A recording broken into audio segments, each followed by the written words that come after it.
এই বিড়ালটা প্রতি দৈনিক আমার সাথে একটু তামাশা করে। তামাশাটা হচ্ছে যে এটা লাভ দেয়, লাভ দেওয়ার পর ঠাস করে এটা ফিরে যায়, ফিরে যাওয়ার পরে এটা বারবার আইসা উঠান লাগে, ঠিক আছে। তো এইটাই চলে গেছে কই উই জুই তাল তাল হাবিবি তাল তাল তাল।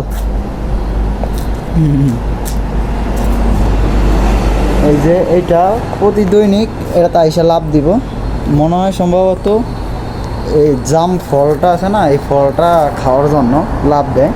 তো এটা প্রতি দৈনিক এই জায়গায় রাখি, এই জায়গায়, ঠিক আছে। এই জায়গায় রাখলে লাভ দিলে ঠাস করে ফিরে যায়। তো আজকে এই জায়গায় রাখলাম যে এটা না পড়ে, ঠিক আছে। আইসা যে ডিস্টার্ব করলে যে না পড়ে, কাস্টমার থাকে এখানে, যদি ফিরে যায় আবার কাস্টমার রাখে এটা উড়ানোটা মুশকিল, হাতে হ্যান্ড গ্লাভস থাকে, তো ময়লা লাগে। তো এই জন্য আর কি এটা এই জায়গায় রাখলাম।